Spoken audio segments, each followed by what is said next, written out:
മാന്യപ്രേക്ഷകർക്ക് നമസ്കാരം. ഏവർക്കും ഹൃദയം നിറഞ്ഞ വിഷു ആശംസകൾ നേരുന്നു. ഈ വിഷു ദിനത്തില് ഒരു ദുഃഖമുള്ളൊരു വാർത്തയാണ് മുന്നോട്ട് വെക്കുന്നത്. വളരെ വേദനയോടുകൂടി തന്നെയാണ് ഈ വാർത്ത അവതരിപ്പിക്കുന്നത്. കാരണം മറ്റൊന്നുമല്ല, നമുക്ക് ഒരു തരത്തിലും മാറ്റിവെക്കാൻ പാടില്ലാത്തൊരു വാർത്ത കൂടി ആയതുകൊണ്ടാണ് ഈ വിഷു ദിനത്തിൽ തന്നെ നമ്മൾ ഈ ഒരു വാർത്തയെക്കുറിച്ച് ചർച്ച ചെയ്യുന്നത്. നമ്മുടെ കേരളത്തിലെ പ്രമുഖ മാധ്യമങ്ങളൊന്നും തന്നെ ഈ ഒരു വിഷയത്തെക്കുറിച്ച് ഒരക്ഷരം ഇതുവരെ മിണ്ടിയിട്ടില്ല. ടാറ്റയുടെ IT കമ്പനി ആയിട്ടുള്ള TCS നടന്ന വിഷയത്തെക്കുറിച്ച് നമ്മുടെ പ്രമുഖ മാധ്യമങ്ങൾ ഈ സമയം വരെ കേട്ടിട്ടേയില്ല. ഏത് പ്രമുഖ മാധ്യമങ്ങള്?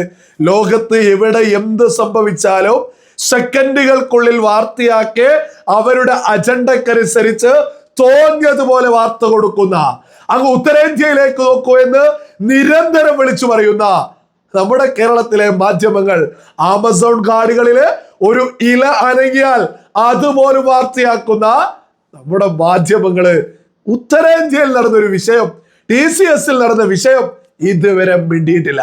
അതെങ്ങനെയാ മിണ്ടുക? മതമാണ് മതമാണ് മതമാണ് ഞങ്ങളുടെ ഐഡന്റിറ്റി എന്ന് വിളിച്ചു പറയുന്നൊരുത്തൻ നാളെ കേരളത്തിൽ മന്ത്രിയാവാൻ നിൽക്കുക. അവരൊക്കെ ഓച്ചാരിച്ച് നിൽക്കുന്ന കേരളത്തിലെ മാധ്യമങ്ങൾ ഇതൊന്നും കാണില്ല എന്നുള്ളതും സകല മലയാളികളും തിരിച്ചറിയുക. ടാറ്റയുടെ IT കമ്പനി ആയിട്ടുള്ള TCS ജോലി ചെയ്യുന്ന ഒരു ജീവനക്കാരി വീട്ടിൽ നിന്ന് അസ്വാഭാവികമായിട്ടുള്ള രീതിയിൽ, ഹിന്ദു ഫാമിലിയാണ്, മറ്റൊരു മതത്തിന്റെ ആരാധനകൾ അവിടെ നടത്താനുള്ള ശ്രമങ്ങൾ കാണുന്നു. ഇത് കണ്ട് അവിടുത്തെ മാതാപിതാക്കള് പരാതി കൊടുക്കുന്നു. അത് മാത്രല്ല, വേറെയും ഈ പറയുന്ന TCS കമ്പനിയിൽ നിന്ന് ഒരു പുരുഷൻ ഉൾപ്പെടെ 8 പേരുടെ പരാതികൾ വരുന്നു. ഇതിനെ തുടർന്ന് മഹാരാഷ്ട്ര പോലീസ് ഈ TCS കമ്പനിയിൽ വേഷം മാറിയെത്തിയിട്ട് വലിയ രീതിയിൽ അന്വേഷണം നടത്തുന്നു. തെളിവ് സഹിതം, സകല മലയാളികളും തിരിച്ചറിയണോ, തെളിവ് സഹിതം അവിടെ അറസ്റ്റ് നടന്ന്, ആരൊക്കെയാണ് അറസ്റ്റ് ചെയ്തത് എന്നത് ഞാനൊന്ന് വായിച്ചു കേൾപ്പിക്കാം. ആസിഫ് അൻസാരി, ഷാഫി ഷെയ്ഖ്, ഷാരൂഖ് ഖുറൈഷി, റാസ മേമൻ, തൗസീഫ് അത്തർ, ഡാനിഷ് ഷെയ്ഖ് എന്നിവരെയും HR ആയിട്ടുള്ള നിതാഖാനെയുമാണ് അറസ്റ്റ് ചെയ്തിട്ടുള്ളത്. എന്തിനാ ഇവരെ അറസ്റ്റ് ചെയ്യിപ്പിച്ചത്? ഈ പരാതി കൊടുത്തിട്ടുള്ള സകല ആളുകളുടെയും മേൽജോലി, അതായത് മേലുദ്യോഗസ്ഥന്മാരായിട്ട് ഇവരുടെക്കാൾ, ഈ പരാതിക്കാരെക്കാൾ ഉയർന്ന ജോലിയാണ് ഈ പ്രതികളായിട്ടുള്ള സകല ആളുകളും ഈ IT കമ്പനിയിൽ ചെയ്ത് മുന്നോട്ട് പോയിട്ടുള്ളത്. ഇവര് മതപരിവർത്തനം, നിസ്കാരം ഉൾപ്പെടെ, അവിടെ റമദാൻ മാസത്തിൽ നോമ്പെടുപ്പിക്കുന്നത് ഉൾപ്പെടെ, അങ്ങനെ വലിയ രീതിയിൽ തങ്ങളുടെ മതത്തിലുള്ള കാര്യങ്ങൾ ഈ പറയുന്ന ആളുകളെ കൊണ്ട് ചെയ്യിപ്പിച്ചു. അത് മാത്രമല്ല, ലൈംഗികമായിട്ട് പീഡനങ്ങൾ ഉൾപ്പെടെ അവർക്ക് നേരെ ഉപയോഗിച്ചു. ഇതിൽ ഏറ്റവും വലിയൊരു വിഷയം എന്ന് പറയുന്നത് HR ആയിട്ടുള്ള നിതാഖാന്. ഈ നിതാഖാനാണ് അവിടെ ലൈംഗിക അതിക്രമങ്ങൾക്കെതിരെയൊക്കെ പരാതി കൊടുക്കുന്ന വിഷയങ്ങളൊക്കെ വളരെ വലിയ രീതിയിൽ കൈകാര്യം ചെയ്യേണ്ട ഈ നിതാഖാന് ഈ പറയുന്ന പ്രതികൾക്കൊപ്പം ഇവരുടെ ലക്ഷ്യം എന്താ? മതപരിവർത്തനം, മതം മാറ്റുക. റമദാൻ വന്നാലും ഇതുപോലുള്ള എന്ത് വന്നാലും അതിനനുസരിച്ച് ഇവരെ കൊണ്ട് ചെയ്യിപ്പിക്കുക. തങ്ങളുടേതായ ജോലി ചെയ്യുന്ന ആളുകളെ കൊണ്ട് മതം മാറ്റിപ്പിക്കുക. ഇത് ഏത് സ്ഥാപനമാണ്? രാജ്യത്തെ പ്രധാനപ്പെട്ട ഒരു സ്ഥാപനത്തിലാ. അതും വിദ്യാഭ്യാസ യോഗ്യതയും വളരെ വലിയ രീതിയിലുള്ള ആളുകളെ പോലും മതപരിവർത്തനത്തിലൊക്കെ ഒരു സ്ഥാപനത്തില് വലിയ ടീമായി നിന്നുകൊണ്ട് വർക്ക് ചെയ്തിട്ടുണ്ടെങ്കിൽ, അല്ലാത്ത സ്ഥാപനങ്ങളിലൊക്കെ ഏതൊക്കെ രീതിയിൽ എന്തൊക്കെ ഇത്തരം തമ്മാടികൾ ചെയ്തിട്ടുണ്ടാവും. ഇത് വലിയ രീതിയിൽ കേരളത്തിൽ ചർച്ച ചെയ്യണ്ടേ?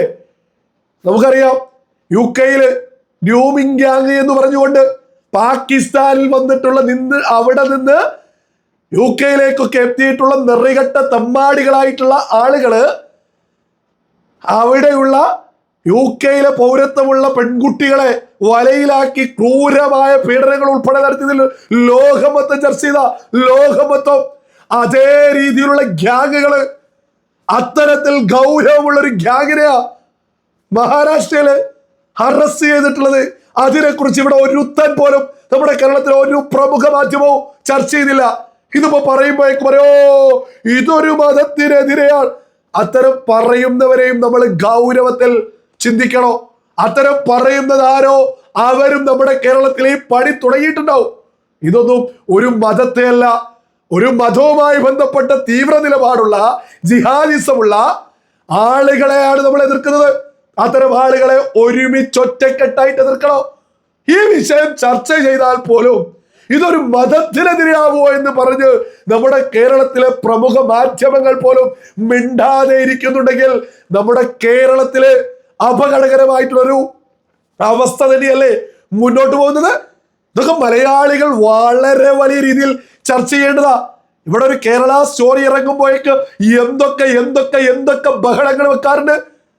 അപ്പോ അതേപോലെ ഒരു സംഭവം, അതിനേക്കാൾ വലിയ ക്രൂരമായ ഒരു സംഭവം മഹാരാഷ്ട്രയിൽ നടന്നിട്ടേ അതിനെക്കുറിച്ച് ഒരു അക്ഷരം ഇവിടെയുള്ള ഓരോരുത്തരും മിണ്ടുന്ന പോലില്ല.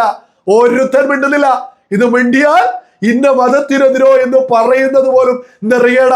ഇത്തരം വിഷയങ്ങൾ വരുമ്പോ ഇത്തരം മതങ്ങൾ, ഈ മതങ്ങളിൽ നിന്ന് തന്നെ രംഗത്തെത്തിയിട്ട് ഇതിനെയൊക്കെ ശക്തമായിട്ട് എതിർക്കണ്ടേ? അല്ലാതെ ഇത് പറയുമ്പോഴേക്ക് ഇത് മതത്തിനെതിരാ എന്ന് പറയുന്ന ആളുകൾ കേരളത്തിലുണ്ടെങ്കിൽ ആ പറയുന്നവരും നമ്മുടെ കേരളത്തെ സംബന്ധിച്ച് അപകടമാണ് എന്നുള്ളതിൽ ഒരു തർക്കവും വേണ്ട. ഇത് നമ്മുടെ കേരളത്തിൽ ചർച്ച ചെയ്യാത്തത് വളരെ വലിയ അപകടം തന്നെയാ. ഇത് നമ്മുടെ ഈ പറയുന്ന ഉത്തരേന്ത്യയിലേക്ക് നോക്കൂ എന്ന് പറഞ്ഞ് എന്തൊക്കെ രീതിയിൽ ഇവിടെ ആളുകൾ ബഹളം വെക്കാറുണ്ട്. അത്തരം ആളുകളൊക്കെ ഇപ്പോ എവിടെ പോയി ഒരു ബഹളം വെക്കണ്ടേ? ഉത്തരേന്ത്യയിൽ എന്ത് സംഭവിച്ചാലും ചർച്ച ചെയ്യുന്ന ഓരോരുത്തല്ല. ലേശൊക്കെ ഉളുപ്പൊക്കാവാ ആ ഉത്തരേന്ത്യയിലേക്ക് നോക്കി നിൽക്കുന്ന ആളുകളെ ദിവസങ്ങൾ കഴിഞ്ഞിട്ടും ഇതിനെക്കുറിച്ചൊരു അക്ഷരം മിണ്ടാത്തത്? നമ്മുടെ മാധ്യമങ്ങളൊക്കെ നമ്മുടെ നാടിന് അപകടമുള്ള രീതിയിലാ മുന്നോട്ട് പോകുന്നത്. ഒരു തർക്കം അതിലാർക്കും തന്നെ വേണ്ട, ഒരു തർക്കം വേണ്ട. കാരണം മഹാരാഷ്ട്രയെ സംബന്ധിച്ച് അവിടുത്തെ മുഖ്യമന്ത്രി ഉൾപ്പെടെ പ്രധാനപ്പെട്ട സകല ആളുകളും ഈ വിഷയം സ്ഥിരീകരിച്ച് പ്രതികരണം നടത്തി, അന്വേഷണം നടത്തി, തെളിവ് സഹിതം ആളുകളെ പിടിച്ചു. അതിന്റെ പേരാ പറയുന്നത്. അവർ എന്തിനു വേണ്ടി നിർബന്ധിച്ചു? മതപരിവർത്തനത്തിന് വേണ്ടി നിർബന്ധിച്ചു. അതെത്ര നെറികേട, അതെത്ര ചെറ്റത്തര. അപ്പൊ ആ വിഷയത്തെ കുറിച്ച് മിണ്ടാതെ നമ്മുടെ കേരളമൊക്കെ മുന്നോട്ട് പോകുന്നുണ്ടെങ്കിൽ ഒരു തർക്കവും ആർക്കും തന്നെ വേണ്ട കേട്ടോ. നമ്മുടെ കേരളമൊക്കെ ഒരു അപകടകരമായിട്ടുള്ളൊരു അവസ്ഥയിലൂടെയാ മുന്നോട്ട് പോകുന്നത്. ഈ വിഷയത്തെ ബോധമുള്ള മുസൽമാനും രംഗത്തെത്തി പ്രതികരിക്കണോ? അപ്പോഴല്ല ഇവിടെ ഒരു ഐക്യം എന്ന് പറയുന്നത്. അതേസമയം ഇതിനെക്കുറിച്ച് ആര് വേണ്ടിയാലും അതൊരുമാതിരി മതത്തിനെതിരെ എന്നൊക്കെ പറയുന്നത് അങ്ങേയറ്റത്തെ ഊളത്തര. അതാര് പറഞ്ഞാലും അവർ നമ്മുടെ കേരളത്തെ സംബന്ധിച്ച് അപകടകാരികൾ തന്നെയാ. നമ്മുടെ കേരളത്തിൽ ഇത് വലിയ രീതിയിൽ ചർച്ച ചെയ്യണോ? മഹാരാഷ്ട്രയിൽ നടന്ന അതും നമ്മൾ പ്രത്യേകം മനസ്സിലാക്കണം. ടാറ്റ പോലെയുള്ളൊരു വൻകിട കമ്പനിയുടെ ഒരു IT കമ്പനിയിലായിട്ട് നടന്നത്. അപ്പൊ അല്ലാത്ത കമ്പനികളിലൊക്കെ പോലും ഏതൊക്കെ രീതിയിൽ എന്തൊക്കെ തരത്തിൽ ഗ്യാങ് ആയിട്ട് ഇത്തരം നിറകെട്ട മതപരിവർത്തനം ലക്ഷ്യം വെച്ച് നടക്കുന്ന ആളുകള് ഏതൊക്കെ രീതിയിൽ പല സ്ഥലങ്ങളിലും കൂട്ടമായിട്ട് കയറിയിട്ടുണ്ടാവും, എന്തൊക്കെ നടക്കുന്നുണ്ടാവും. ഇതൊക്കെ നമ്മുടെ വീടുകളിലെ മാതാപിതാക്കള് കുട്ടികളോട് പറഞ്ഞ് മനസ്സിലാക്കിപ്പിക്കണോ? ഒരാള് പെരുമാറുമ്പോ ഏത് രീതിയിൽ പെരുമാറുന്നു, അവർ മറ്റു മതത്തെ കുറിച്ച് നല്ലത് പറഞ്ഞ് അവരെ കൂട്ടിപ്പിടിച്ച് അവരിലേക്ക് വരൂ എന്നൊക്കെ പറയുന്നത് അതൊരു ശരിയല്ല. ഏത് മതത്തിലാണോ ഓരോ മതത്തിനും അതിൻ്റെതായ നന്മയുണ്ട്. ആ മതത്തിൽ തന്നെ തുടർന്നാൽ മതി. ഇവിടെ വലിയ രീതിയിൽ മതപരിവർത്തനമൊക്കെ നടത്തി ഈ പറയുന്നത് പോലെ ഇത് വലിയൊരു ഗൗരവകരമായിട്ടുള്ള ഒരു വിഷയം എന്ന് പറയുന്നത് പീഡനം പോലും നടത്തി അതിന്റെ അത് ദുരുപയോഗം ചെയ്തു പോലും വളരെ ക്രൂരമായ രീതിയിലാണ് മഹാരാഷ്ട്രയിൽ ഈ മതപരിവർത്തനമൊക്കെ നടന്നിട്ടുള്ളത്. സകലതിനെയും എടുത്ത് ജയിലിലേക്ക് തള്ളി എന്നുള്ളതും സകല ആളുകളും തിരിച്ചറിയുക. ഇതൊക്കെ ചർച്ച ചെയ്യാതെ മുന്നോട്ട് പോകുന്ന നമ്മുടെ കേരളത്തിലെ പ്രമുഖ മാധ്യമങ്ങളൊക്കെ ആർക്ക് വേണ്ടിയാണ് കേരളത്തിൽ വർക്ക് ചെയ്യുന്നത് എന്നുള്ളതും സകല വിവേകമുള്ള മലയാളികളും തിരിച്ചറിയുക.